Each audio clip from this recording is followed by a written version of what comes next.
Now, the Bram Weinstein Show on Washington's new home for sports, ESPN 630. Hey, babies. Hey, babies. Hey, babies. Hi, everyone. Hi, everyone. Hi, everyone. Moving and shaking, everyone. Hi, everyone. Yes, he is. Well, his teams are. Yeah. His teams are One moving. specifically. And, one specifically is reloading. Look at that. Yes. I was going to, spend a small amount of time on the Capitals, but now I got to spend a lot of time on the Capitals because there are one of the 3 or 4 teams that are really shaking it up right now. Correct. Today. Yes. Over the weekend and today. Yep. They got Miroslav Shatan's son, correct? In They the drafted draft, him. yes. Will it say Satan Jr. on it? Because if it does, I would like a jersey that says Satan Jr. on it. No, I don't think it's going to. No. Because his name is Miroslav, correct? Correct, yes. So he's Miroslav Shatan Jr., correct? So it could say Satan Jr. on the back of the sweater, correct? It could. I'm just looking this up to confirm here. Yeah. Yeah. I'd like to rock that red. Let's go. Yeah, I mean, it could say junior, but I doubt it will. Well, I hope so. Here's hoping, guys. Here's the good thing. Yeah. I don't think a legend in this uniform has worn 66. So if you take Satan 66, I think that needs to happen. Satan Jr. 66. I think that needs to happen. That'd be pretty good. I'll buy that too. Let's do it. That needs to happen. I'll spend a lot of time on the Caps at 4 o'clock. Let's go through everything that's going on in the NBA because it's Woj time. Sure. And the bombs are landed quick this year, real quick. By the way, can yeah. I point something out before you even get to the moves? His doing this whole agent, like tweeting the thing out and then quote retweeting it with the agent talk is like, we already knew you were in their like they were in your ear, but we now know how you get the news. But now you're doing it directly, like I don't know. He and Schefter, man, like why? Like how what? do you know shame? What is okay? So that's a good question. What is pushing him to do that? I don't know. The reason why Woj and Schefter are Woj and Schefter is because they tweet the news. Right. And no one denies that the news is the news. They get it first. Why do they need to, quote unquote, reveal their sources, even though there's only 3 possible sources for any of these things? Right. The player himself, his agent, or the team. Or the team. And the teams don't talk to anybody. So no, they don't. Well, no, they do. No, the Lakers selectively. Do. Lakers do. But they do selectively, but not about what they're going to do. Right. They'll tell anybody that stuff. Correct. Yeah. The teams ask Schefter and Woj what other teams are going to do, That's and right. they horse jockey the information, but the teams never tell them what they're going to do. It's the agents and the players that talk to Woj and Schefter. That's how it works. Why do you need to put that out on Twitter? No Is idea. it you got this from me, I want to push that my client got this, so I want you to say my name so that other clients want to come to me? Is that what that is? I think so, because he tags the agencies in these now. He tags the agent and the agency now. So you don't have to show people how the sausage is made, guys. Correct. We kind of really know don't. and we don't care. Like when Albert Breer wrote a piece with Ron, I'm like, well, Ron spoke to him. That's right. Yeah. I'm like, I know, like Ron doesn't speak to a lot of people, but he likes to speak to him. No, it's, I'm not making a commentary on it. It's just what it is. Right. Everybody's got their guys that they want to talk to or willing to talk to. Woj and Schefter have made a business of getting to know all the agents and the players so well that they get them to trust to give them the news. Correct, because they're also going, if you don't give me this info, I'm just going to lock you out next time you need anything or you want me to break some news for you. This is how it works. This is how it works. They have so many sources that they know everything that's going on, and they horse jockey information. Yep. They tell the agent something they didn't know about somebody else and some other team's potential plans, and in return, they get the breaking news. Yeah. And if they turn their back on them and give the breaking news to somebody else, then that's the last time they ever get Schefter telling them what the other teams are going to do. That's right. Which is more valuable to them than it is the news being traded to the public. Yep. The teams knowing what other teams are going to do, that's priceless. Mm-hmm. Right. Priceless. Yeah, so that's how they trade on the information. And I never wanted to do that because, 1, I'm just not motivated to do that. And 2, you're on your phone literally constantly. Like that Schefter bit is not a bit. Yeah, right. That's for real. That guy probably has 4 phones and he's on them constantly. Yeah, of course. All right, let's get to the moves. Paul George to Philadelphia. Yep. So Tobias Harris's contract ran out. They had a hole. They needed a third player. I assumed, because Morey's had a history of doing this, going to get somebody. that they got him.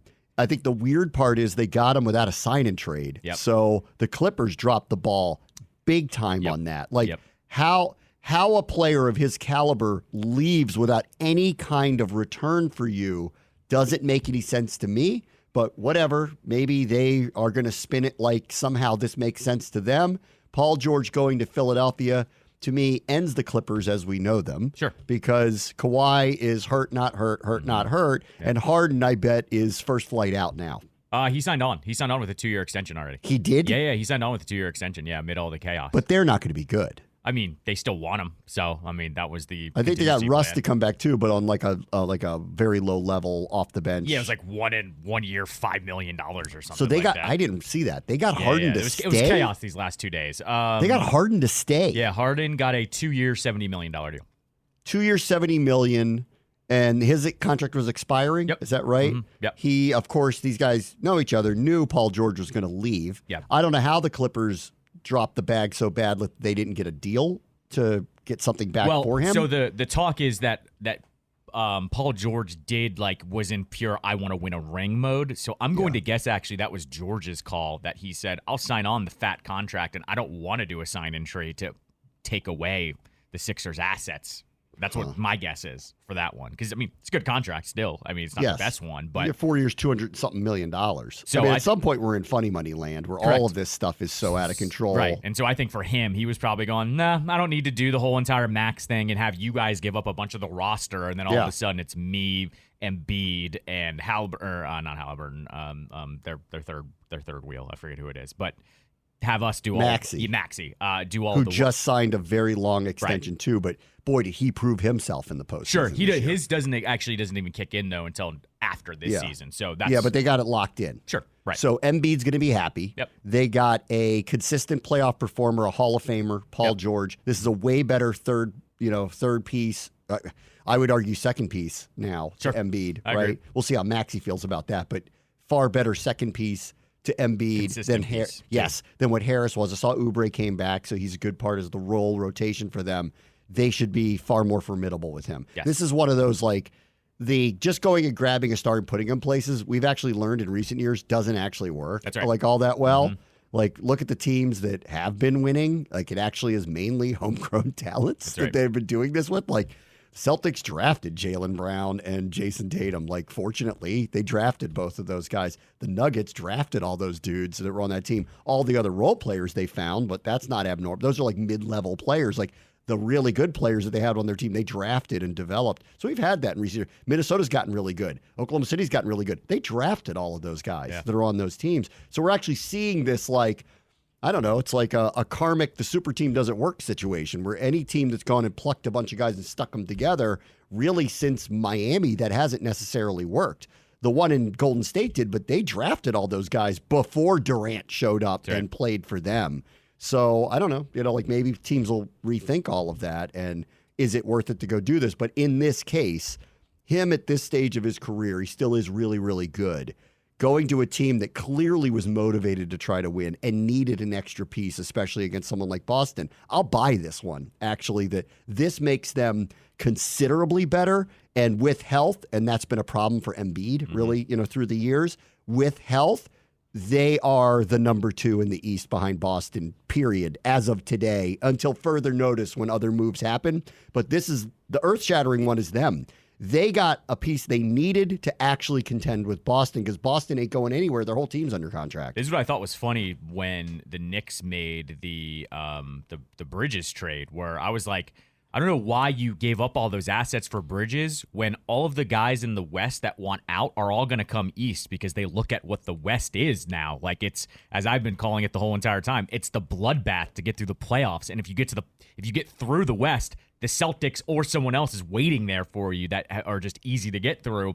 And here it is. Paul George walks over without even them having to trade. If I'm the Knicks today, I'm kind of kicking myself of oh, crap, we could have had him for nothing. Yeah, that Bridges trade was nuts. Listen, I think he's a pretty good player, but he's not a great player. Not for unprotected first-round pick, great. They made a trade for him the Paul George trade of 5 years ago. Who's a clear Hall of Fame level player.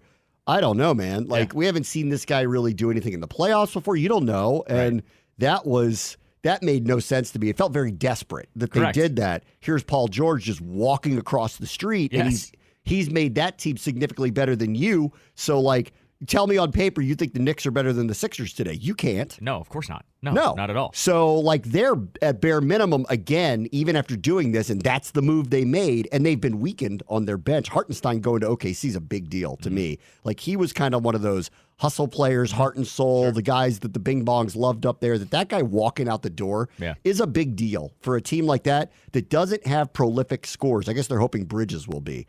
But the team that doesn't have that, you need grit, toughness, rebounding, defense. You need all of that and have the mojo of the Garden going with you. You lose somebody like that, it's a big deal. Yeah. Like on a team like that. If they have three, prolific scorers, I wouldn't think it is. But they don't. Yeah, that's right. But they don't. Right. So they're going to be the same thing. Can they squeeze as much juice out of the lemon as possible with a team that's likable, teammates that like each other? Brunson, who's a verifiable star for sure, but not a lot of obvious prolific scorers on their team. Can they play the way they played, play with a lot of chemistry, play with a really good home court advantage, but in the end, beat high-scoring teams like Philadelphia, Boston, or now Indiana? Believe it when I see it. Yeah, sure. Yeah, absolutely. Believe it when I see it. Right. So they spent 5 or 6 picks to get Bridges, and Paul George, for nothing, walked over to Philadelphia. That's not good for them. Yeah, exactly. Let's see. I saw Derek White did re-sign with Boston. Let's see. KCP went to the Magic. That was interesting. Yep. Chris Paul to San Antonio. Yeah. Or it hasn't happened yet, but that's what's going to happen. They tried to extend. There was some deadline where they had to waive him, or a $30 million guarantee was going to kick in for Golden State. Everybody knew he wasn't going back to Golden State. But then, I don't know, I guess they just couldn't figure out a move, which is going to be hard for somebody at his advanced age. So they just let him go. And it sounds like he's going to San Antonio, which I guess for him, he's like, if I can get 2-3 years out of this, maybe Wemby is so good that I'm on a team that has a shot. Because he could be, in the not too distant future, the most unstoppable player in the NBA. So if that's the case, then he's on a team that can win, I guess. Joe Fortenbaugh was filling in for Greeny on his show this morning. I think I'm going to go with his route. Chris Paul signed on knowing that he's going to just be a veteran leader, and then he's probably has a wink-wink with the Spurs of, like, if a contender wants me, trade me at the deadline. Maybe. I actually, depending on what he signs for, like how many years. Exactly. Yeah. How many years? They said it's probably going to be 2. But. Okay. Like, I would buy, this is not a bad, like, yeah, are they good? No, not right now. Are they about to make a leap because of Wembanyama? Yeah, probably. Right. Like, he is streaking toward, you saw it in the second half of the season, he's streaking towards all what we thought he was going to be, he's going to become. Popovich, I'll still buy as a high-level coach, albeit the results haven't been there, but he's had really bad teams the last few years. That may be his fault, but he's had really bad teams the last few years. I would buy Chris Paul thinking, let me go there. Mm-hmm. We might have the best player in the NBA. A couple other players come along. The funny part is they did just draft a point guard. So he'd be playing off the bench, I assume. I don't know. I'll buy this. I'll buy that he went there going, I'll take a shot on them. If they're a mess, I'll ask to go to a contender. But if they're not, I might play year 2 here and see what that looks like, because next year, Wembanyama will be in the playoffs. Period. He will be in the playoffs. He's too good. Yeah, He'll be in the like, what position and how far can they go? Probably depends on what the team is around him. But he's new Giannis. He's like too good to fail. He's, to me, just he's too good to fail. To me, though, he's just the new for Chris Paul. He's just the veteran leadership here. I don't think this is anything more than a year. Yeah, I think he's going, where am I going to go? Well, this might be interesting. Yeah, let's go there. You gotta play somewhere and then get traded. The guy's going to be a top 5, if not the best player in the NBA in the not too distant future. That being the case, I might as well go play with him. We have a chance to win every night with a guy like that. Right. And then we have to see what they get around him. The silly part is their team stinks. So, but I think that'll change fast. Mm-hmm. Because when you have the best player on your team, suddenly some of these other guys start to look a lot better. Right. That happened with the Bucks. Like, some of these other guys started to look a lot better than they probably were because Giannis was so outrageously good that, like, the people around him started to get better. The other one that popped up today is Klay Thompson, who leaves Golden State and goes to Dallas. 3 years, $50 million. Yep. That, in my opinion, is not a very good deal for Dallas, personally. I get it on some level. This does feel like Mark Cuban is still calling the shots because I think you're taking a leap of faith on him that he can be healthy and effective. And it's that third year that I go, that's not even going to be tradable. Like, there's no, like, I don't know what his clauses are going to be in this or what promises he's given, but this is a classic. This guy is over the hill. That's not a crazy number, right, in the NBA now. It would seem like it, but it's not. Like something in the teens, which is what this contract is not a crazy number at all. That third year, you walk in knowing is completely untradeable. Like, it's still just a number, it's though. Completely untradeable. Yeah, but it's still just a number, though, if they want to make another deal. I mean, that's all it is. I guess it's a number to move a player to move a part, but like nobody's trading for him if it went of course wrong. Not. No, like, but no chance. You still need a contract to line up to make one of those moves. Okay, so I mean, right. that's what it ends up becoming. I'm not saying you necessarily need that, but this is not the missing piece to me. I understand where they're coming from, but I don't see this as the missing piece. And he's a much marginalized player from what he was. He is nowhere near what he used to be.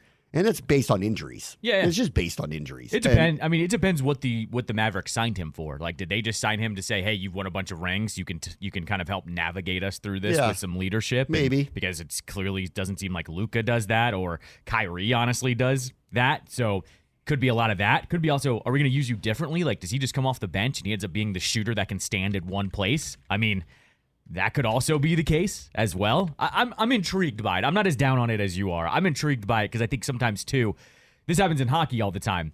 The guy that's been somewhere for so long and then he goes somewhere, sometimes it's a rejuvenation and we don't really know what's going to happen with that player. I'm not as down on it, but I will agree the third year and for how much that money is, it's a little ridiculous. Now, if you look at Golden State, so he's, not that this was a surprise, but he's gone. I guess there were a number of people that were wondering, well, can't he just finish his career there? Steph and Draymond are old anyway. Yeah. This is purely a sign that the front office there and the ownership still thinks they could find somebody else to help them win, which is why they let this happen. Right. Because the number isn't crazy high. Sure. If the number was 35, 40 million a year, I would understand, like, you just can't do that. Yeah. But because the number's not crazy high, well, all of a sudden, Golden State just doesn't want him back. Why is that? Well, guess what? They want somebody else to come in with Curry and Draymond. The only other contract of any kind of real merit on their team is Andrew Wiggins now. People have talked, I can't believe he's only 27. He feels like he's been around forever. Sure. But, like, that's the one that could get moved here, right? So let's just say they're able to figure out a way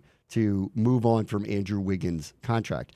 They went from way, way, way, way over the cap into whatever luxury, luxury on the luxury. A luxury on the luxury where they paid like some ridiculous tax number. Like, it ended up costing them in real money $540 million to buy the championship a couple of years ago.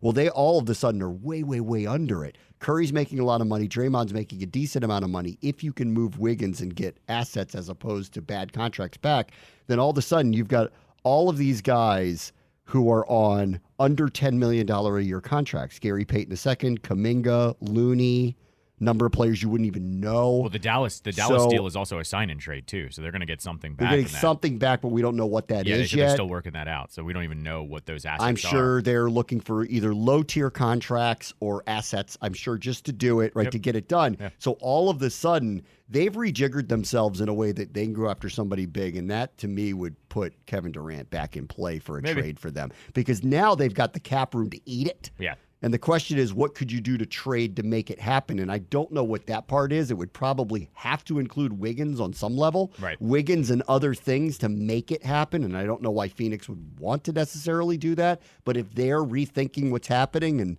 it came out last week, like Stephen A. said loudly that they don't want Kevin Durant anymore, I keep going back to, because Oklahoma City, who you named, and I'm like, that'd be interesting. Well, they just made their moves. Yeah. They just made two moves. Yeah. They went and made the trade for Caruso, and they brought in Hartenstein. I think that's a big deal defensively that they brought him in. I think that elevates them even more than where they were. Like, those are two under the radar, makes them way better defensively as a team with all the young players that they have. So that little, fairy tale of him going back there is probably over after that. Where's he going to go? Well, he's only going to go to a place where he can win. Why wouldn't he want to go to a place with the players he already knows, the coach he already knows? You go look at that roster now, and it doesn't look very good, to be honest. But, like, I don't know. I think there's a sell. If Phoenix wants out of that business, I think there's a sell to run it back with Golden State to end your career with Steph and Draymond and see what you guys can pull out of one another here, because Clay's gone, Wiggins gets moved, everybody else on the roster, they're all low-rent players that can either be moved or fit you under the cap that easily allows you to do that. So I'm going to watch Golden State here and see, because what else? Or they're just running out the string with these two and have a non-competitive team is what they're telling their fans. By letting Clay walk and trying to actively trade Wiggins, if all those things happen, they'd have Steph, Draymond, and nothing. Mm-hmm. So they're a ceremonial team that isn't competitive. Or do they try to pull, hey, Kevin, come back one more run. Let's try to get this done. And I wouldn't be surprised. There's also an organization that went out of their way to thank him afterwards too. Yeah. Said we're going to retire your number, and even he was like, that's a little bit much, But he was MVP for them, right? But I'm just saying, that organization went out of their way to thank him for all of this stuff for only a couple years of playing there. So one of the greatest seasons in NBA history was the one he was on. Right? Yeah, exactly. Did they break the record for most wins in the regular season, or did they just fall short? I think they tied it because they had something like that. 9 losses. That's the one they lost. Right, they were like Cavs. 72-9 or whatever, and then they ran through the playoffs and he won MVP of the playoffs. Of course they should retire his number. The 9-loss one was the one they lost to the Cavs. Lost. He was on that team though, right? Yeah, but they lost to the Cavs in 7. That was the 3-1 where they lost. Blew that one. Yeah, they blew that one. Yeah, and then he won MVP of a finals in the other one. Yeah, exactly. I'm watching them. Sure. I'm watching them. Yeah. They got nothing on their team all of a sudden. Yeah. They're going to get a third person. I don't know who it is, but if they let Clay actually walk, they must think they're getting somebody Bradley else. Beal. Please. Steph and Draymond would not like Bradley Beal. He thought the pool fight was bad. It's not going to go well. All right, we'll take a quick break. Bram watches show ESPN 630 Sports Capital. The Wizards keep doing things I just don't understand.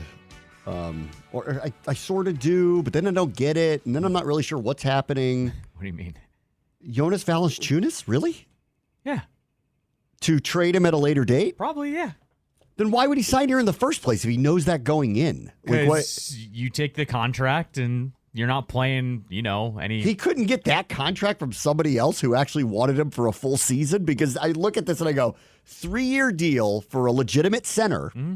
Later stages of his career doesn't, doesn't even get to a double-double anymore at his size. Yeah. Okay, fine, whatever. But doesn't he fall to the category of someone who's a little too good for what they're trying to do right now? Yeah, but who's their center right now? Nobody. Yeah, so Sarr. They needed one, and Sarr's going to get minutes, and they're going to bring him along. It's fine. They needed someone to trade start. Him. Yeah. He knows this going in. Yeah. So anybody who's signing here with this team is aware that the plan is that they're not going to be here for long term whatsoever. Correct. They know this. Not to mention the contract. Then I say to him, why did you sign here? That was the best offer he got. Must have been. We have to remember, too, people like playing here now. Oh, that's right. He's European. I forgot. I love it. No, I love New Orleans. I love Washington. Don't even have to be European. I just think people like playing in Washington now. Valanciunas is. So I'm just I'm just saying. He got the memo. You should go there. It's beautiful. Probably. The streets are lovely. It's like Budapest. The white Europeans love it here.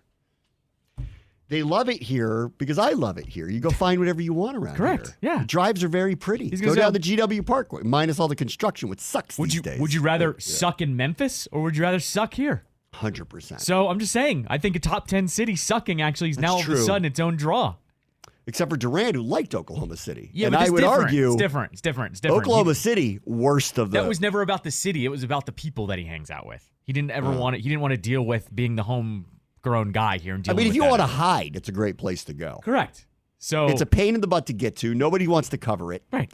They do it if they have to when they're really good. Yeah. Otherwise, you're dealing with 5 people. KD's already explained that he loves this city, especially because he grew up here. But he said he didn't want to deal with the night-to-night basis of hooking his friends and family up with tickets every night. He said that out loud. So, this is just another instance. And not to mention, it's a good deal. It's a pretty cheap deal for him. He's, I don't know, probably top 20 center in the league. And yeah, but that's what I keep saying. Like, are we trying to suck or are we not trying to suck? Because why would you bring somebody in who actually makes you a little bit better? Like, that doesn't. Right, but he's not going to significantly make you better. Is what No, I'm saying. he won't. So that's what I'm getting at here. No, that's what I'm it's like at. they know this about one another. Right. You're average. We're below average. Yep. We're going to offer you this amount of money. We don't think it'll be really for 3 years, but it's guaranteed. Like, you have to get it either way, and we could move you at some point. And he goes, that sounds great, sir. Sure, yeah. Thank you. It's exactly what I was looking for. They're also probably about to tell him, hey, Alex Sarr is going to take up a third of the minutes. So, when you come out, the rookie's we're not even going to ask you to play that much at some point. Right. They're probably saying to him, hey, don't be surprised halfway through the year if you're only getting half the minutes that you got normally. So, no, this is fine. I don't know why you hate deals when they're actually good. I don't hate them. I just I'm curious by them. Yeah, That's all. Yeah, but you didn't like them. I want all the plan to make sense to me. That's all. And maybe this one does, and I'm not figuring it out. But you didn't like them trading Denny last week. Well, because Denny's 23, and I actually think he is pretty good. Right? But he's too good. I don't know about that. That defensive stand might win you a couple games throughout the year. So, okay. Well, if this guy has not. If this guy has 14 and 10 and 5 blocks, he will. That's the problem too. Yeah, he'll do that once a month. All right, and Denny is not scoring 45 on a regular basis either. But also, Denny also isn't in the plans because when his contract is up in 5 years, all these people stink. I don't even know why I'm caught up in it. Yeah, that's what I'm getting at. This is the worst part about this. I'm arguing with myself about a bad team that can't win no matter what any of these people do, and yet I'm trying to figure out why I'm upset about the whole thing. This is what's always really funny about you. You kind of treat the Wizards and the Nats the same, yet the Nats did win a title. It's worked for them once before. The Wizards, it's never worked for any of them before. It's different it's different. The Wizards... You kind of talk about them with the same disdain a little bit. In fact, I'd say the Wizards a little more love than the Nats. The Nationals angered me. This is the difference here. There's a difference. There's Wizards... X when it comes to the Nats. I'm mad at them. I think they did a couple of things that were unnecessary. Okay. The Wizards just screw up, okay? I can always find love in my heart for the team that just screws up.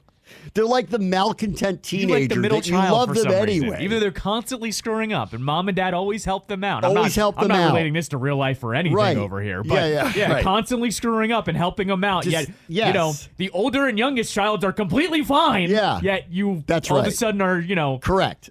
Writing the checks for the middle one. Yes, the Nationals did something that made me not want to invite them to Thanksgiving for a couple of years. But they're fine now. Yeah. They're financially fine, career is fine. The Wizards, they just, had to make a really difficult decision. That's right. The Wizards just screw up a lot. See, but they not like in a way that it's just why did you do that? But it wasn't to hurt my feelings. It wasn't to hurt my feelings. It's just they just messed up. You realize the Nats were so good they were in that position too, right? Yes. Okay. But I also gave them a tremendous amount of praise and liked them a lot for what they had done. And then they just decided to do a few things that I thought were a little unforgivable, at least for a while. Sure. Specifically, number 22. Sure. That pissed me off. Okay. All right. I just didn't think it was necessary. I don't know why I can't enjoy this person's presence on this team with my child. To make him, I don't know, fan for life guy. Right. I don't know why you had to do that when you did it. You didn't have to do it when you did it. Now, it's funny we're talking about that today because the fruits of that trade is today. It's literally today. Yeah. It's literally today. Literally today, yeah. Yes. That guy better hit 8 home runs tonight, okay? And then I will say I'm sorry to the Nationals. All right, he's got to be good. For this to make any sense, he has to be good. Yeah, of course. Yeah, that's the reality of it. Yes, he's the centerpiece of it all. Yes, correct. I had to wait 3 postseason runs to find out if this is going to pay off at all for me. They did 2 things that pissed me off. Sure. So much so pissed me off. They didn't want to pay Trey Turner for whatever reason, and then they lumped him into a deal they didn't have to lump him into. That was crazy. Yeah. And then they traded Soto because they looked at each other sideways at the home run derby. And that really was just kind of he doesn't want to go, at least not yet. Right. Please don't do it. That's right. Please just keep him here. And they're like, no, we're going to break your heart. And I'm like, okay. It was mean. It was just mean. The Wizards, they're just screw-ups. And it's hard to be really mad at them about it. Be like really mad at them about it. They just screw-ups. You're mad at the Nats, but you're not mad. You're disappointed in the Wizards. The Nats know better than the Wizards. The Nats know what a winning team looks like. They know what really good players look like. The Wizards clearly don't. I'm going to laugh if they re-sign Soto this offseason. They're not. They're not. It's going to be funny. Oh, sure. Yeah, they're going to come up with the $600 million they need to get him. Nobody, but they're not paying him that either. Promise you that. I'll take that bet. DM me, Mark, if you're actually really going to do that, because you're not. You're not. Anyway, that's the difference here. So it's a clear delineation. I know that it's silly that I give the Wizards second chances over and over and over. They're your middle child for some reason that continually screws up. So you just kind of expect it from them. It could be something as simple as this, too. I like basketball more than baseball. Yeah, but still, that's part of it. They are still incompetent. I want them to be good because I really want to have a 5-year run with a really good basketball team for once in my life. Listen to what you just said. How hard is that? Listen to what you just said. Just a 5-year run with a really. That's all I want. You want 5 postseason runs. I want 5 postseason runs with a team that can contend. And if they break my heart, they break my heart. But fine, just give me that. We haven't even had that. Correct. We've had one-offs along the way. Correct. We had a one-off with the Weber team that got swept by the Bulls, and everybody thought that was great. We had basically a one-off with Gilbert. Sure. Basically. Two off. A 2 off. And we had the similar thing with John. We really had a 1-off because he got hurt the year before, and it ruined one of those years. Yeah, that was a 2 off. I'd still call that one a 2 off. Yes, but when he broke really good runs. When he broke his wrist, there was no chance anymore, which that sucks. But okay, all right, it is a 2 off. Because when they got there, I went, who knows? Yes. Let's see what they do. Correct. Then he broke his wrist, and whatever, that happened. The next year, they were legitimately good. Mm-hmm. Yep. Not good enough to win because we know that in the NBA there's a delineation between good and winnable. Yes. But they were good. Right. Like for real good. Then they gave Otto the money. And like I said, all they do is continually make mistakes. They just screw up. They screw up everything. Sure. Right. But because they got a new group, I have to believe that maybe there's adults in the room and they won't screw up anymore. And who knows? Maybe they'll just mature one day and stop doing the screwed up things. I know some 50-year-olds that still smoke pot every day, and I look at them and I'm like, when are you going to grow up? When? Well, it's acceptable now. Yeah, but it's like, I get it. It's just him. I still got love for you. But for some reason, you're just not waking up to the reality with the rest of us. The Nationals, why I'm mad at them is they know better. Their GM knows better. Their owners know better. They know better. They chose to do this. They chose to hurt my feelings. They chose to do it. Yes, and they're banking on they're going to win you back in the next 2 years. Yes, but it doesn't mean I can't be mad at them. Sure, yeah, I know. But every time the Wizards do something, it's just like, oh God, this is another dumb thing again. Correct. It's like expected. It's a meme. They're a meme of a team. Yes. It's so wicked. At Thanksgiving, they're the cousin that shows up who's got the crazy stories from the last year. And it's funny. Oh, they're well-meaning. I thought you were gonna say they were the family member that shows up like, hey, are you gonna make mashed potatoes? And they show up late, but just with the bag of potatoes. Here's the difference. That's what they do. This is true. The Wizards. I was with somebody the other night at the Spirit Match who works for Monumental, who said to me, he goes, they sold more tickets last year than in any other year.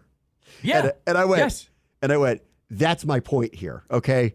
Everybody feels the same way about them. One of these days, these screw-ups are going to get it right for once. No, but Candace got it. She nailed it last week when she said, here's a draft day party for a team that perennially sucks, but they told them what they were doing. I've said this has been the problem with the Wizards the whole time now. The Nationals pissed everybody off by doing what they did. Sure. Just pissed everybody off. Right. And that becomes you have to grade on how what, I'm going to stop rooting for them? Of course not. I am going to root for them. They were my ex-girlfriend for a while, but I still follow them on Instagram and every once in a while like something they did. Like today, this guy is going to play today.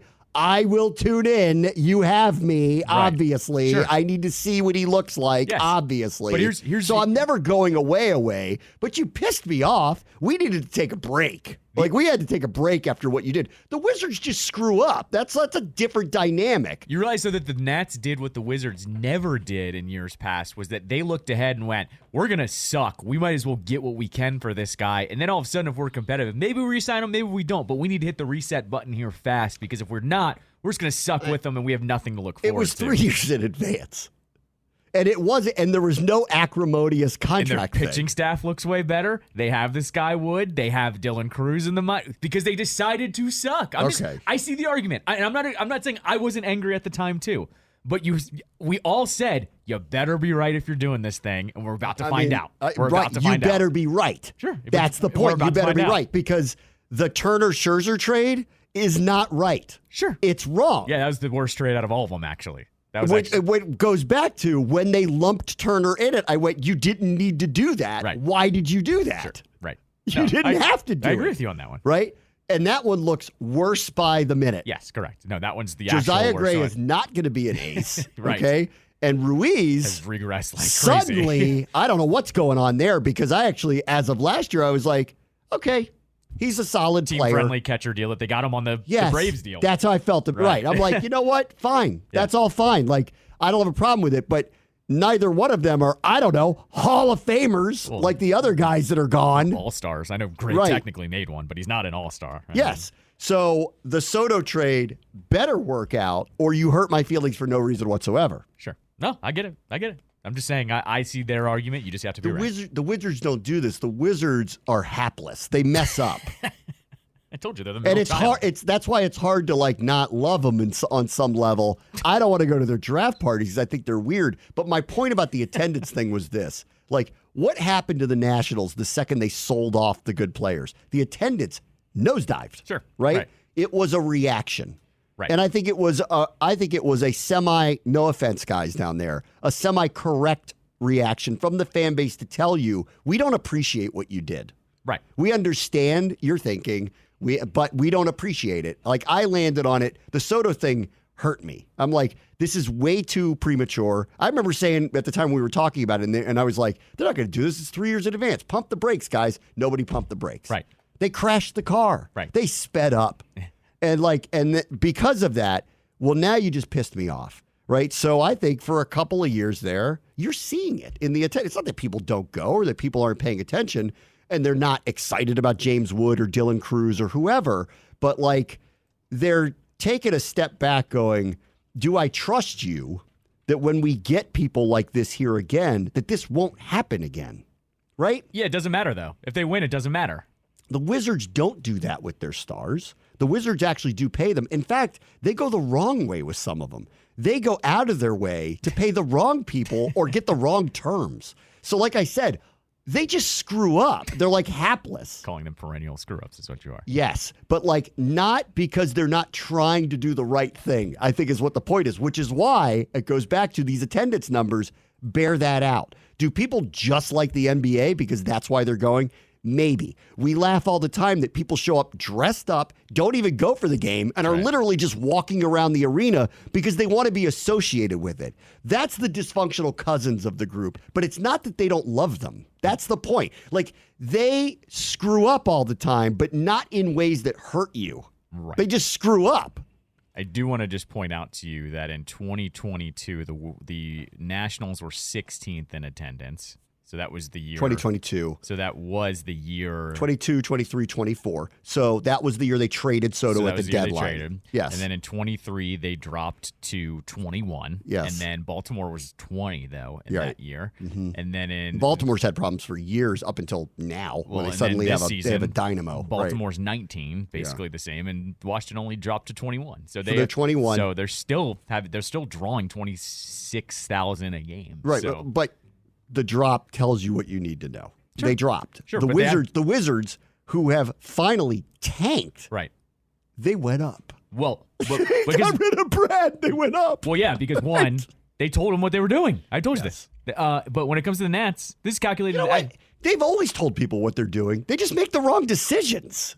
Yes, but everyone. We're going to do this, and some people, and we go, don't do that. Correct. Yeah. Don't give Otto that. Right. Don't give Brad that. And they go, we're doing it anyway. Right. So they've always told you what they're going to do. No, correct. But I would say the Nats actually did a good calculation here because when they were on the 2019 run, they were begging people to come out that September when the games really mattered a lot. Yeah. So they're going, well, attendance won't go crazy if we start winning anyways, actually. So actually, I hear you. They might have big-brained us on that one. See, you're very protective of the Nationals. Because they won. I don't know won. particularly why. Because they won. You somehow shuffle away 7 years of winning for them for some reason, and I don't was get it. More than complimentary of all the things that they did. Yeah, but you're once they started tearing it down, you had no faith they were going to turn it around. I still don't. Yeah, right. I still you have haven't. to give it a chance. I still haven't seen the proof of it. It's literally happening right now, and you don't turn it around like other sports. If they do, I will come around and probably apologize. That's what they're banking on. Right. But I'll tell you what, of the two major trades, one of them isn't going to be part of that turnaround. Agreed. I think we already know that. No, agreed. So the other one of the major asset is the one that's in question. I think C.J. Abrams is pretty good. He's a top 10 I think he's shortstop. great? He's no, a top 10 shortstop. but I think he's pretty good. Is Gore a pretty good pitcher? Yes, pretty good. Hopefully, he's their best one. He's their best one right now. So let's see what that looks like, right? And then this guy, to me, is all of it. He's the linchpin. Agree. He's all of it. So if he looks like the dude that I see all these clips from minor league baseball where he is Babe Ruth, then I will shut up, okay? Can't wait till he hits but if he's not tonight. But if he's not, and he hits 220 with 35 homers, but it's, empty home runs on a guy who strikes out a million times, then I guess we'll just have to see where we are. We'll see. And if they're never, what's the line on how long do they have before they're back in, I don't know, a wild card? It could be this year. I mean, they're actually flirting with a wild card now. I mean, they're 5 games under 500. Yeah, they're still flirting with the last wild card spot. Right. So, because there's a bunch of teams 5 games under 500. Okay. So maybe I should put the standard of above 500 wild card team. How about that? Maybe next year. The under 500 teams typically don't win anything. Literally, the difference between them being above 500 is Patrick Corbin not starting every 5th day. Sure. Because he's their bar none worst starter. And Joey Gallo, who doesn't even play, but Joey Gallo is the worst player on the team. I just need to point this out. There are only 2 teams with worse records than them in the NL. Yeah, right. So flirting with a wild card and also being the worst team in the National League are also both in play right now. I agree. No, I 100% agree. So, you're being very defensive of a team that's turning things around but is closer to last than they are to first. And they're paying nobody. It's they're not in the middle. Right. They're paying nobody. They're not paying Bradley Beal $50 million a year to do so. Well, in baseball, there's no cap, so I'd like to hear the excuse for why they're not paying anybody. Sure, no. That comes this in basketball, you hamstring yourself by contracts. Once again, in baseball, you can give anybody anything you want. Right. Once again, do that. They're not spending this year because they knew they were going to be bad. That's coming this offseason. Yes. Okay. I think they're different. You have your loves, I have my loves. That's fine. You can love that team. You just love a perennial loser. I don't know why. I guess, but I mean, I think we're staring at a perennial loser now. Okay. I think they did what they had to do to win, and now they've turned themselves into a perennial loser and are choosing to be that way. They made the difficult decision to try to turn it around. Good teams do that. Good organizations do that. Prematurely. Okay. It's better than middling, like the other one has done my whole life. Yes, I don't know. When you have, the best player and he's 23 years old, typically you don't trade him. And their record was going to be the same with him. That's what I always argue with. Because they weren't going to sign anybody. They weren't going to surround him with anybody. So it just sucked with him on the bench. That's what would have happened. We'll see what happens. Okay. Yeah, we'll see. At least they have a chance to do when something. When they're 39-44 next year, I'm going to have to go full Tony and give them a name. Go ahead. La Nacional. And they also have a championship in the last 6 years. Unlike your team where it's been 1979, guys. Yeah, well, first of all, they're not my team. I do like them a little better. Ted's going to love hearing that. I do like him a little better. I don't know if I want Ted. Hey, guys, remember 1979? Remember Seattle? The franchise that doesn't exist anymore? Fat lady singing? Bullets Fever? Bryce Harper. They were a different name back then. Bryce Harper plays for the Phillies. Uh-huh. Juan Soto plays for the Yankees. Yep. Max Scherzer plays for the World Series champion. Yeah, but he's on his way out, though. I agree. That's one I think we agree on. Yes. Trey Turner plays on the Phillies. Sure. Yeah. Just think about that. How many rings do all of them have? Just think about that. How many rings do all of them have? Just think about that. None of them. Scherzer has one with the Rangers last year. We have Joey Meneses, though, guys. I told you I'm out on him. Don't. We got him. Bring him up. We got a couple other dudes. We got Lane Train, guys. And Joey Meneses is Andre. We got Blatch. Lane Train. What do you want me to say? We got Lane Train. Yeah, you got JaVale McGee. We got Kiba Ruiz. And you got Nick Young. We can do this all day. I mean, I'm not defending the Wizards. You're defending the Nationals. Let's go. You're defending the Nationals. You're like Jan Vetzley? I already said the Wizards are hapless. You like Petrom? It's not that I like what they're doing. I Troy don't. Brown Jr. I find them hapless. Jimmy Davis. I'm not defending them. I'm not. I'm saying they didn't do anything purposefully to break my heart like this team did. That's why I'm mad at them. They're just hapless. That's different. What I said. I don't like any of the picks they've made ever. Wall, I like him. I liked Brad for a while. Like I said, I'm hoping this Sarr guy's good. Like I said, you're continually funding the middle child, and you're mad the youngest child had to make a huge decision, and you don't like their decision. The youngest child did a dumb thing, is what they did. You don't know that yet. You actually don't know that yet. Don't piss your parents off like this. You don't know this yet, though. They came home with 8 piercings in their ears, what they did. And I told them you're not allowed to have any. But they also could have taken $5,000 and put it on $100 Bitcoins. The Nationals just decided one day to get a tattoo on their face. It's not that serious. Yeah, it is. It's definitely not. While Juan Soto wins MVP this year. You don't know that. Yeah. Let's see if he wins a championship. Yes, let's see. All right, I'll be right back. Brad Buster Show, ESPN 630 Sports Capital. Okay, let's talk about something else, guys. Let's talk about the Spirit for a moment. Sure. Here, who, first time we had a radio call that they lost. Yes. We had a good run going there. We were 5 for 5. We were taking some credit there for a little bit. Yes, 6-match unbeaten streak ended over the weekend. They lost to North Carolina 1-0. And it was an unusual mistake from Aubrey Kingsbury. It was a kind of a winding shot that was kind of heading over her head, but just went right through her hands and went in the back of the net. It's the lone goal of the match. Came in the first half, and I think we're finding this out with them, and I'm finding this out. I think you'd agree with this. Andy Sullivan, for the second time in 3 weeks, didn't play. I said this to you while we were talking at our pregame meal. And 3 weeks ago, they ended up getting a draw with San Diego, but they scored in the 96th minute to do it. Now, they had a million chances, and it just didn't go in, and it felt like it was going to get tied at some point. But her not being out there, now that they were held scoreless at home again, okay, so it took them to the 96th minute to score in that one. Then she played in Gotham, and they were fine. And then they come back here, and they weren't very organized, and this was different than the San Diego match. It was by far the worst match. I thought they played collectively, as a group. Granted, they had a million chances, but I thought it was late too, though. It was late. The first half was very sluggish. Yep. It was very hot and muggy and all that stuff, but it was very sluggish Both first teams half. are playing in that. Correct. Very hot, and for some reason, her not being out there is a big deal. I think that's where the youth of this team probably shows itself.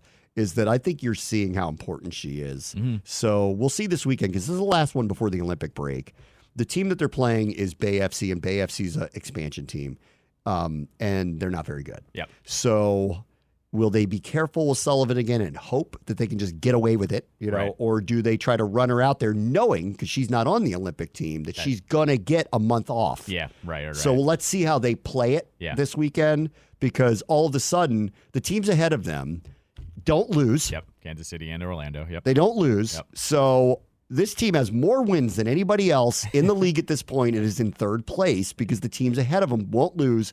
So I'm sure they'd love to get maximum points this weekend against a bad team, even though it's on the road, with the caveat of, guys, give a maximum effort because you're going to have a month off. For some of you going to Paris, good luck, God bless. For the rest of you, you're going to have some time here to get your bodies back in order. Correct. And I mean, granted, they will have these kind of international friendly tournaments. Like there's one up in Philadelphia with a couple of the Mexican clubs, and then they've got the friendlies coming in here with Arsenal, and I forget who else is coming in here as well. So they've got some games, but correct. And I like to compare this team actually to the Capitals of young, because they remind me of them. There's all this young stars that have all this firepower, but Rodman's crazy good. Right. Like she's the Ovechkin. She's crazy. She's the Ovechkin. And Bethune is a Backstrom. Correct. It's really correct. But Andy Sullivan is the Tom Wilson, who is the energy and will make sure to push back on the other team. If they start getting a little bit chippy, she barks right back at them. And I might even say John Carlson a little bit. Okay. Kind of organizes well, can strike every once in a while when necessary, but really has got the back end kind of in order. I'm talking about the intangibles here, though, where she actually, though, gets the energy up. And like our coworker, Gabby Vincent, was saying it when Rodman had this early scoring chance in the first half, and she had this screamer that went over the net. Gabby pointed out right away, that's where Andy would come run over and start clapping and hype her up and say, we need more of that. And she goes, there wasn't a single player that turned around and said, hey, great shot. Like, let's keep it going like that. Like, she's the one, I think, that the youth shows when she's not out there. It's a very young team, and it was interesting to have this conversation without her out there because this team is, I think, even by their own admission, a little ahead of what they thought they would be because they have a lot of young players. They traded away a lot of very talented players, including the player that just beat them the other night, for these players that two of which, like, they traded Ashley Sanchez. They got Hal Hirschfeld. She's going to Paris next month as a rookie, as an alternate on the United States women's national team. They traded Sam Staub and got Croy Bethune, who's an alternate and about to break a single-season record for assists. Right. They not only got the trades. She hadn't even played half the season. Right. They not only made those trades, they nailed the picks. Right. But then without the veteran leadership on the field, suddenly it wasn't the same. Yes, correct. And so they need her. The other side of that, badly. The other side of that too was, and you were mainly watching the ball, so I knew why you weren't seeing this. But every time Croy Bethune was getting the ball, Carolina was doing this thing where literally two people knew to peel off and go right towards her, and almost in this V or X formation where they were like, try to run through us because Croy is small. She's a small player, and that was the first time where it was like, we're going to let anyone else but you beat us. And those are the instances, too, where I think Andy, the second Croy would have been getting balls, she would have been one of the ones kind of peeling in to make sure to protect her from one of two of those people. So that's another factor here that they were going, they don't have kind of their enforcer out there. We're going to go ahead and make sure their smallest player isn't going to beat us. Yeah. So. Yeah, well, it's about time. I mean, she's been deadly. Correct. Still, all things being equal, they are right near the top of the table. They're in really good shape. If they can somehow get a win this weekend, and they're playing a weaker team, albeit on the road, but they are playing a weaker team with this break ahead of them, then all's well that ends well. Sure. But I think all I've learned here, Andy Sullivan is necessary this year to go anywhere. Agreed. They need her. Yep. All right, we'll take a quick break. Bram and Callow, ESPN 630, Sports Capital. All right, the Capitals have really gone through, I don't even know if retooling is the way to put this. This has been a major shift in their roster over the last 48 hours between the draft and all the players that they've acquired. So they are really, really shifting things.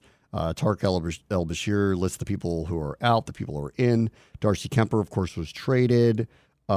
Nick Jensen was just traded. Yep. Beck Malenstein is gone. Max Pacioretty, that's the least surprising. He had only signed a one-year deal.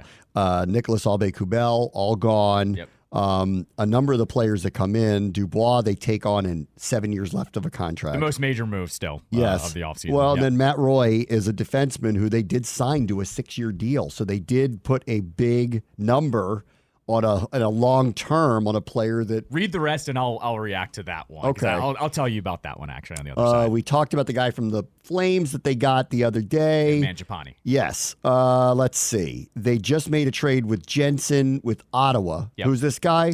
Chychrun? Yep, Jacob Chychrun, who's like an offensive defenseman a little bit. Perfectly fine. Love him. He's great. All right. Logan Thompson comes in. He was a former goaltender from the Vegas Golden Knights. Yep. Oddly, because he had a good season, he's making almost no money. In fact, someone pointed out he's making less than the veteran minimum somehow. Yep, correct. So why did they deal him? They gave him 2/3, so that's not nothing in terms of draft capital. They must have one this year, one next year. They must have a young goaltender ready to go, along with I forget who their veteran is. So they must have a succession plan in place here. It's worth noting with Thompson too. He actually played for the Caps in their minor league system for South Carolina and Hershey. All right, was only a minor league Carberry deal. knew him. Yeah, they must have crossed. South Carolina? They must have, but either way, the organization has always loved Thompson. It was one of those things, though, where Vegas offered him a one-way deal while he was still one of those tweeners, and the Caps weren't going to match it. So they loved him back then. They just didn't give him the same type of deal. Okay, because the good news with him is he's making nothing. Correct. Now, they did give up real assets for him, but he's making nothing, and obviously they need a goaltender to go with Lindgren, so he's going to challenge him. Yep. I did see something where Brian McClellan said we're going to have 4 goaltenders come up and compete. Correct. So this is an open competition, and it is an acknowledgement. He ain't the answer. Kemper was supposed to be. Turned out not to be. Mm-hmm. And they had to shift gears, and so they're kind of in goaltender no man's land right now, trying to find the guy. Lindgren is a bridge. I don't think that he's a long-term answer for them. I don't know if this guy is or not. I don't know if somebody in Hershey is. I don't know if there's another move down the road coming. Right. But it sounds like it's going to be an open competition, and that's where we stand. This is, though, I think I need to reiterate this, though. This isn't like Sammy and VTech coming up and praying. This is 3 to 4 legitimate options at the NHL level. Well, Thompson they thought play. Samsonov was going to be that. It didn't work out but they that didn't way. know. They is knew what I'm telling Vitek you. was a backup. Thompson is an NHL professional goaltender. Lindgren, bare minimum, is a very good backup. Yes. If he can regain that, he's going to be their number one, right? Hunter Shepard, mixed bag. The other guy, Clay Stevenson, he's going to get his first start at some point this year. So he's going to get a chance. Yes. And so I'm just saying I like these options much better in competing than like the time a couple years ago where it was Vitek and Sammy. And I did see, I think they drafted a goaltender pretty high the other day. But don't read into that for 4 more years. They take forever to develop at the NHL Okay. level. Yep. All right. So just give me your overall, because they're running hot and heavy here. So they are switching things around. Let me first react to Roy, because you did react to the term there. He's 29 years old. They handed him a 5 or a 6-year deal. I think the initial was a 7-year deal, and then they got reported. Then they said it's a 6-year deal. Let's just be real here. Look at Jensen. These never finish out anymore. So if McClellan doesn't think it's a fit, he'll move them. So don't get hung up on a very movable term. He's not going to make big money. They've done this now. I think it was, $5 million a year? Yeah, and he's a defenseman. The defensemen are the relievers of the NHL. You can move them around if they're not really working here. Somebody will take a shot on him 2 to 3 years down the line. So don't get hung up on that. But I like that move a lot. It's hard for me not to look at 6 years, 29 years old, never played here, and go, okay. Yeah, but I'm saying you can move it, though. You can always move it. He's not hesitated to move any of these defensemen ever. Look at Jensen. Jensen had years left on his contract, and they still moved him. So don't get hung up on that, is what I'm telling you. This isn't the Pierre-Luc Dubois deal where nobody's taking that money, right? This is a defenseman. They'll be fine if they need to move him. So I don't get hung up on that. In terms of like best moves of the weekend, I love the Mangiapane deal. He had a really good year 2 years ago. This team loves to take forwards that had a career high at some point and dipped a little bit and then get them back to that level. Look at what, not McClellan, look at what Carberry did with a guy like Mantha, where he had this offensive upside and was able to kind of clean him up and then end up, putting him back out there. They can actually move Mangiapane again, too, at the trade deadline. It's only a 1-year deal there. So I loved that deal. The other one, too, and this is just as an asset management thing, people loved Beck Malenstein on the 4th line. They got a 2nd-round pick out of Buffalo for him. Yeah, I love that deal. Buffalo's terrible. That could turn into a top 40 pick very easily. They signed, of all the things that happened, I had no issue with that. Right. And so I was like, great. And they signed some 4th liners today that are going to compete either in the AHL or on their actual 4th line. They're going to replace him. And so that was actually my favorite deal of the weekend. McClellan has his eye on the future while still building out this roster in the present. And that actually gave me a lot of peace of mind. Not to mention, a 2nd-round pick lets you maneuver at next year's trade deadline, too, a little bit. If they need to add, they get to go to a team and say, hey, Buffalo's the 2nd worst team in the league. We can give you their 2nd-round pick, which almost acts as a 1st-round pick. So that's actually a great asset to have. No, I loved that deal. And next year's trade deal. I thought it was, it was an interesting price to pay for the Vegas goalkeeper because, again, I'll do what I did with Kemper. Yep. Where, not that I'm like trying to toot my own horn here, but when they signed him for what they signed him for, I went, I don't know, guys. Right. Like, go look at his statistics. Like, they're paying him and acting like he's a top-tier goaltender, and his numbers actually don't suggest it. His numbers suggest he's good. Good, not great. And he happened to be playing on the best team at the time. Right. And don't be fooled by that. And unfortunately, it played out in last year. He lost his game. Yep. Like, he just, they had to give him a change of scenery. They needed to get out of the contract, and I understand that. I think they paid a hefty price to do it, but they had to do what they had to do. In this case, they paid a real price, a couple of assets. But and I saw quotes from him saying how much he knows this goaltender coach, how they've always stayed in touch. Organization knows him. He's making no money. Yes, correct. So this could be a good spot for him to be. It might not, but I'll go back to what I said. Same thing about Kemper. Don't go too nuts here. Go look at his stats. Right. They're average. Yeah, for sure. On a really good team. Yeah, like, just keep that in mind. Yeah. Like, it's one thing when you have average stats on a bad team and you're getting peppered all the time. Right. It's another thing when you have average stats on a really good team. Right. And the fact that they were willing to move on from him, that he was making no money, ought to tell you what you need to know about him. They think he's a backup or spot starter. They don't think that he's got a high end. The Capitals, in this case, I think this is a semi-low risk thing to do. They need a goaltender. They need competition. He happens to know the goaltender coach. He's been through the system.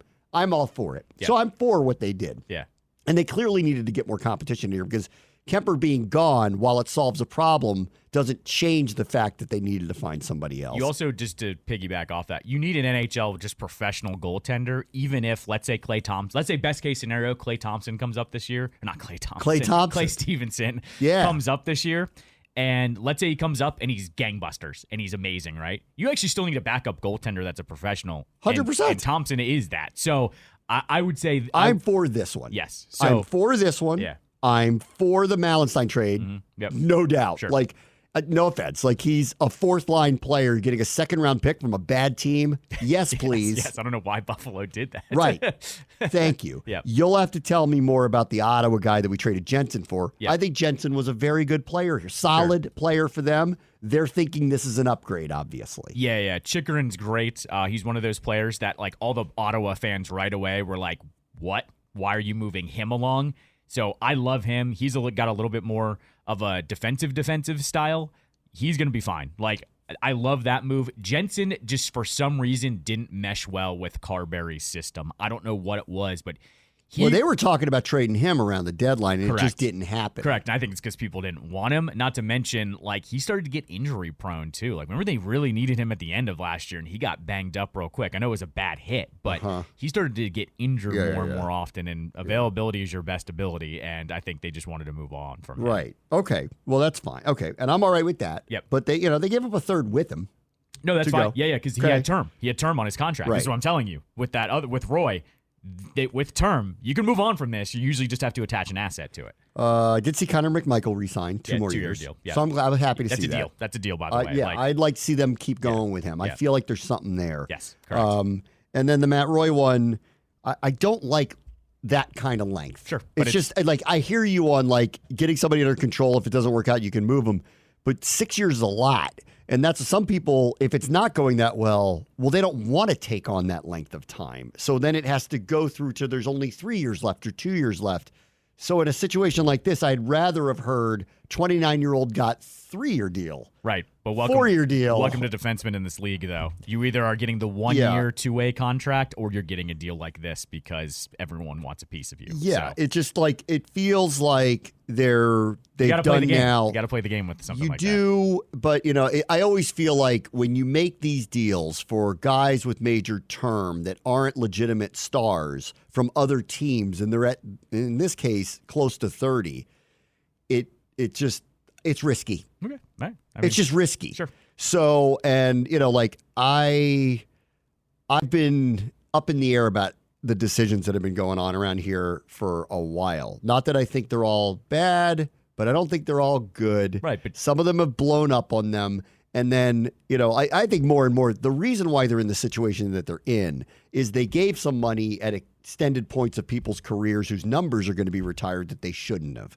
And that's really why they are where they are. Sure. Now, I did read something where Tarek El-Bashir put out like here's what the projected everything looks like after so far. And we feel like the major moves have occurred here.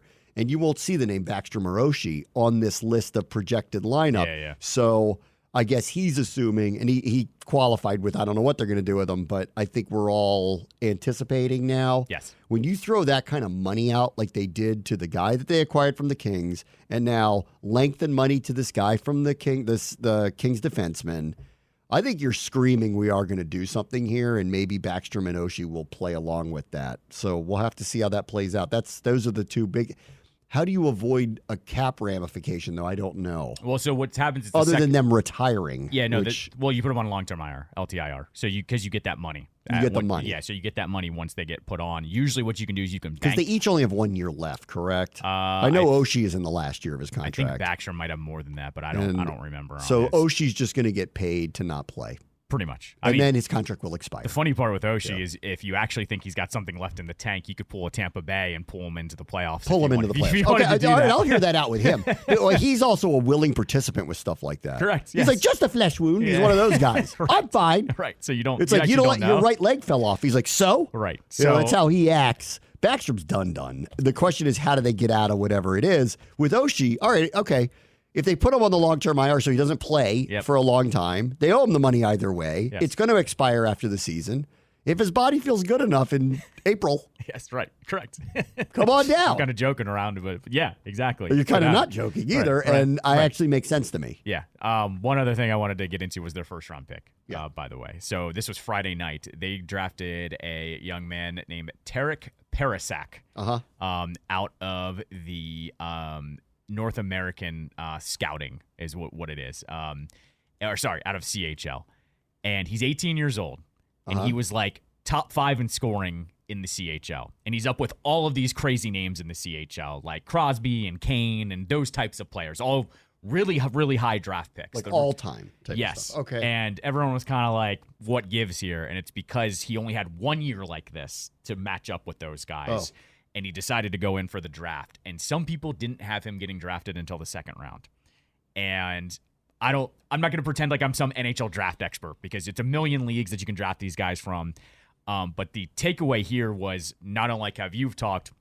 They're kind of going risk reward here, hoping that one season with all of these legendary names that got drafted high, that it ends up working out. But all of the scouts were like, it was like a Ron pick. Everybody was like, whoa.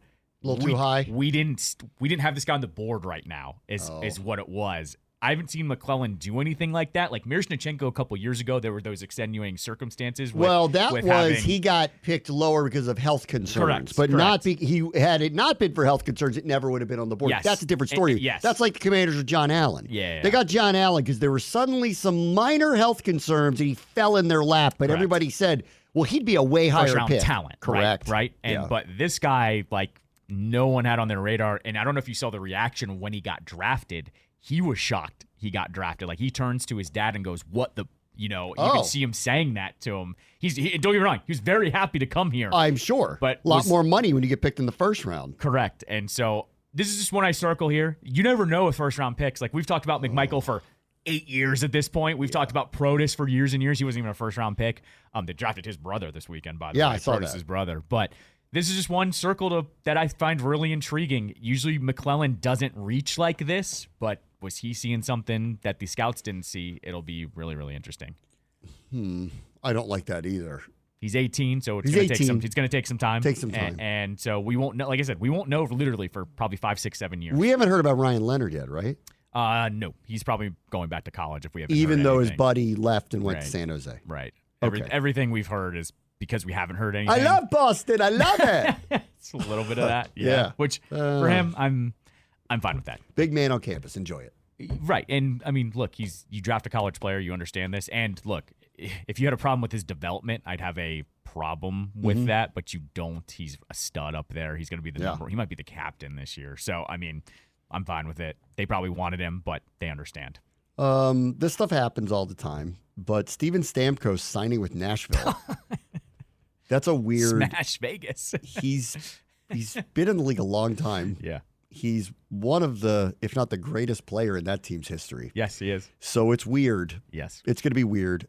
So they signed Marchessault too. Yep. Yeah. So that was the overreaction that I saw today was, okay, you guys. Nashville spent a lot of money on aging stars. Yeah. Stamkos has barely been able to play, actually, the last couple of years. So I was having this discussion. They had to do like a ceremonial thing in the Stanley Cup a couple of years ago with him just to let him play one game. Just to get out there. I had a discussion with Ben Raby today, and we were kind of going back and forth how Stamkos is like their Backstrom or Malkin, right? Like Kucherov is really the star of the show down there in Tampa, but it's like have not re-signing Malkin or Backstrom. And my argument to him was basically this, and I'll say it on the air, is they're still in win-now mode. They can still win a cup, and they have all these guys in their prime still. You have to weigh that with a guy like Stamkos that you are literally saying, if there's a team offering you 4 years, have at it, man. We don't have that in the cards. We're going to go ahead and make another move. And Tampa did make a couple of moves today without We're going to retire your number at a later date. Exactly. Doesn't change anything. Exactly, and they won a couple cups. I appreciate when you do things like that. Teams have to do this. Yes. You have no choice but to do this at some point. Correct. Exactly. Like Klay Thompson signed with the Mavericks today because he has to. Correct. Yeah, exactly. You have to move on. And not unlike that. It doesn't mean you can't retire his number up in Oakland. You can do that. Right, exactly. So, I mean, and it's also, by the way, Nashville, Barry Trotz calling the shots down there now these days. So, I mean, I kind of trust Barry Trotz to go too. maybe we need to sign a little bit of this star power to kind of get everyone on board on this roster, that we're not just BSing around here. We're spending real money. Well, we need you to play a little bit. Maybe. And I don't know if you heard the story with them last year. Like, they did this thing where they were going to go from Nashville and fly to Vegas a day early. Like, and Trotz was okay with it. He was like, if we're going to go, let's go, and that'll be your day. They ended up sucking whatever game they played, lost like 4-0, looked terrible the whole night, and they canceled the trip early. Like, they didn't. The team was like, as a punishment. He was like, if you're going to play like that, we're not going to do that. And then Nashville was one of the best teams in the second half from that point on. Yeah. So I kind of trust how Trotz is running this thing.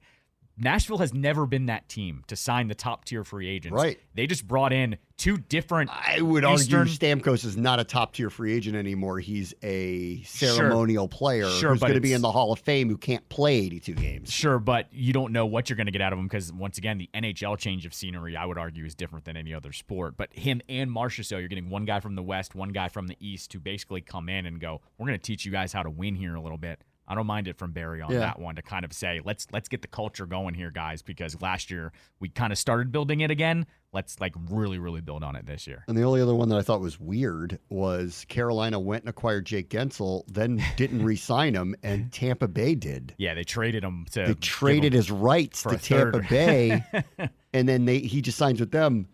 What?